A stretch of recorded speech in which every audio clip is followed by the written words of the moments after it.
Hi, I'm probationary firefighter Jay Gonzalez, and in this video we're going to be talking about chainsaws. The Alameda County Fire Department has many different makes and models of chainsaws through consolidation and age. However, all the items discussed in this video today can be applied to any chainsaw, regardless of the make or model. The items we're going to be discussing today are chainsaw part identification, daily checkout, maintenance, safety precautions, and operations. So let's get started.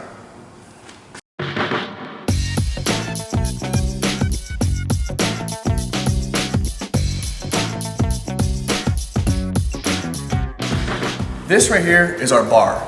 This particular bar is 20 inches long, but do know that some of our bars on our wildland apparatus are longer than 20 inches. On top of the bar rides our chain. This particular chain is a carbide tooth chain, but also know that some chains on our wildland apparatus are chipper tooth.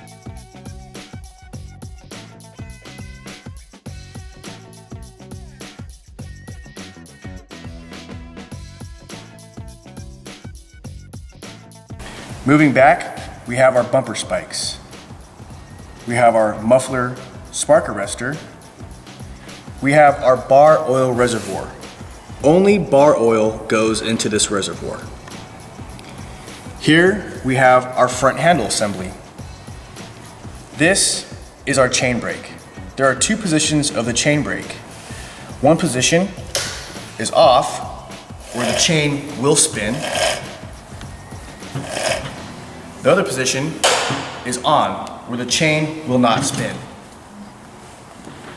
Moving on, we have our flywheel housing. We have our pull start, our fuel reservoir. Only pre-mix 50-to-1 fuel oil goes here, nothing else. Above that, we have our air filter cover. We have our throttle grip safety, our throttle, and those are both on our rear handle assembly. On this side,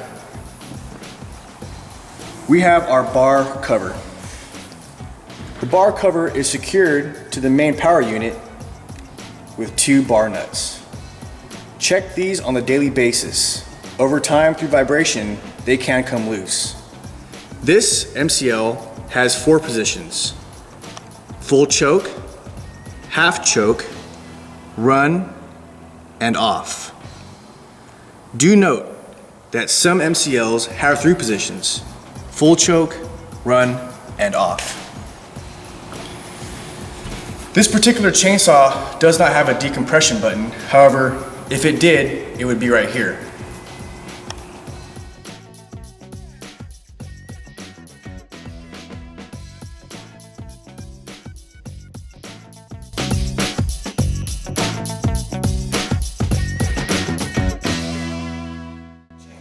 So the first thing I check is the chain. I inspect each and every tooth of the chain, along with the links and the rakers.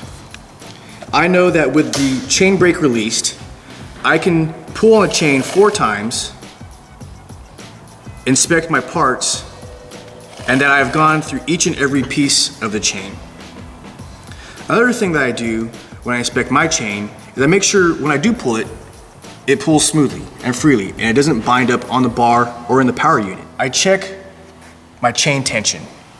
Now, the chain tension is between this bottom link and the top of the bar. That's about a nickel's worth, or 72 thousandths.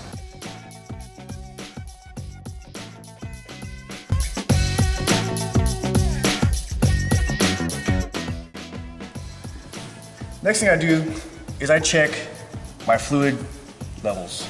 Here, I have my bar oil reservoir. I pop the cap and I check the level. I want to have the level of the bar oil reservoir pretty high, but not too high that it overflows. The next thing I check is my fuel level. Again, we run a 50-to-1 fuel to oil mixture. I like to keep my fuel level a little bit low, about 90% ullage. And what this does is The motor will run out of fuel before the bar oil reservoir does. And what that does, it prevents catastrophic damage to my bar and to my chain.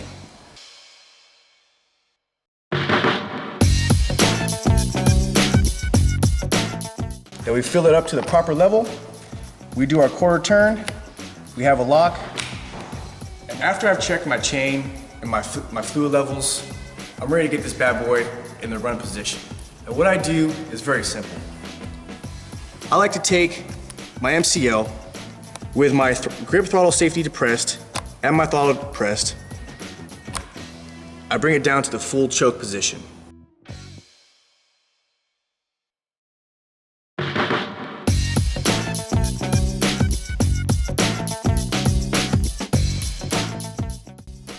One other thing I do check, and I think it's kind of important, is I check my bar nuts. Like I said before, those through time can come loose because of vibration. So it takes about 5 seconds and I make sure that they're secure. I grab my scrunch, I put them on my bar nuts, and I make sure that they're tight and secure. We don't need to put a cheater bar on there to tighten down these bar nuts.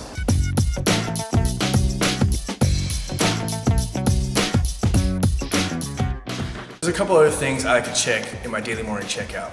In each saw compartment, there should be a service box. And I also open that up and I make sure we have the adequate tools and necessary equipment to help service my saw. In this service box, you should have at a minimum bar oil, an extra spark plug, a scrunch, a tool pouch, an extra chain, and some 50-to-1 fuel oil.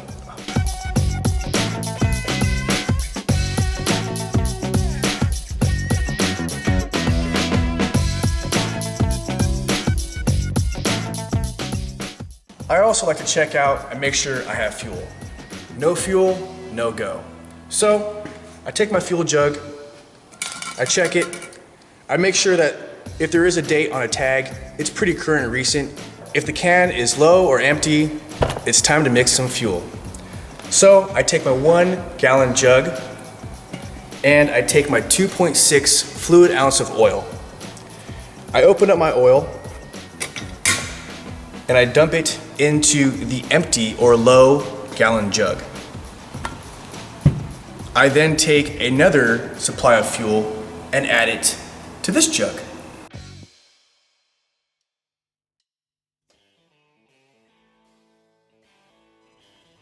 And now we're going to go ahead and start the chainsaw. The first method that we want to talk about is the flip method.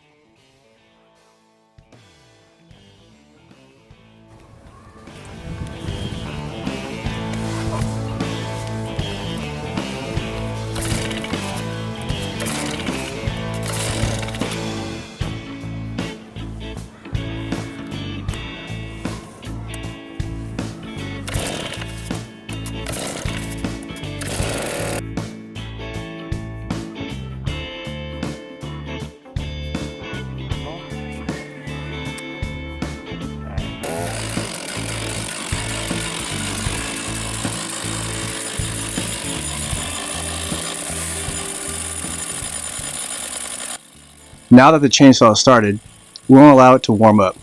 Our new policy states that for the first 30 seconds, we will run the chainsaw at low idle. Our new policy also states that after the 30 seconds of low idle, we will run the chainsaw at 30 seconds of high idle. This will help confirm that the oil is working and the bar is getting adequate oil.